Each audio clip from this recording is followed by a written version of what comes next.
Saw यह कहानी समस्या हल करने की सीख देती है। अजय राजस्थान के किसी शहर में रहता था। वह ग्रेजुएट था और एक प्राइवेट कंपनी में जॉब करता था, पर वो अपनी जिंदगी से खुश नहीं था। हर समय वो किसी न किसी समस्या से परेशान रहता था और उसी के बारे में सोचता रहता था। एक बार अजय के शहर में कुछ दूरी पर फकीर बाबा का काफिला रुका हुआ था। शहर में चारों ओर उन्हीं की चर्चा थी। बहुत लोग अपनी समस्याएं लेकर उनके पास पहुंचने लगे। अजय को भी इस बारे में पता चला और उसने भी फकीर बाबा के दर्शन करने का निश्चय किया। छुट्टी के दिन सुबह सुबह ही अजय उनके काफिले तक पहुंचा। वह सैकड़ों लोगों की भीड़ जुटी हुई थी। बहुत इंतजार के बाद अजय का नंबर आया। वह बाबा से बोला, बाबा मैं अपने जीवन से बहुत दुखी हूँ। हर समय समस्याएं मुझे घेरे रहती हैं। कभी अपनी ऑफिस की टेंशन तो कभी घर में अनबन हो जाती है और कभी अपनी सेहत को लेकर परेशान रहता हूँ। बाबा कोई ऐसा उपाय बताएं कि मेरे जीवन की सारी समस्याएं खत्म हो जाए और मैं चैन से जी सकूं।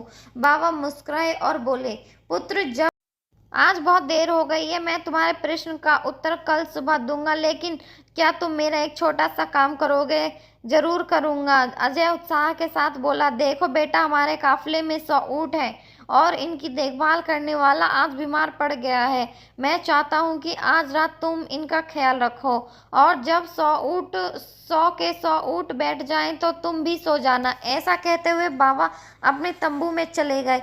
अगली सुबह बाबा अजय से मिले और पूछा, कहो बेटा, नींद अच्छी आई? कहा, बाबा मैं तो एक पल भी नहीं सो पाया। मैंने बहुत कोशिश की पर मैं सभी ऊँटों को नहीं बैठा पाया। कोई ना कोई ऊँट खड़ा ही हो जाता। अजय दुखी होते हुए बोला, मैं जानता था यही होगा।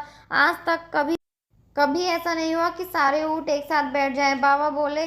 अजय नाराजगी के स्वर में बोला, तो फिर आपने मुझे ऐसा करने को क्यों कहा? बाबा बोले, बेटा कल रात तुमने क्या अनुभव किया? यही ना कि चाहे कितनी भी कोशिश कर लो, सारे ऊँट एक साथ नहीं बैठ सकते।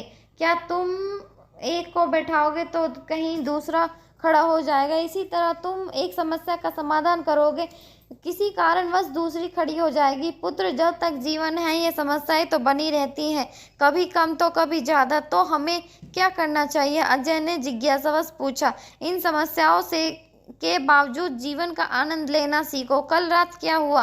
कई ऊँट रात होते होते खुद ही बैठ गए, कई तुमने अपने प्रयास से बैठा दिए, पर बहुत सारे ऊँट प्रयास के बाद भी नहीं बैठे। और जब बाद में तुमने देखा तो पाया कि तुम्हारे जाने के बाद उसमें से कुछ खुद बैठ गए, कुछ समझे। समस्या भी ऐसी ही होती है, कुछ अपने आप ही खत्म हो जाती है, कुछ को तुम अपने प्रयास से हल कर लेते हो और कुछ तुम्हारे बहुत कोशिश करने पर भी हल नहीं होती। ऐसी समस्याओं को समय पर छोड़ दो, उचित समय पर वे खुद ही खत्म हो जाती है। और जैसा कि मैंने पहले कहा, जीवन तो है तो कुछ समस्याएं रहेंगी ही रहेंगी, पर इसका मतलब ये नहीं कि तुम दिन रात उन्हीं के बारे में सोचते रहो।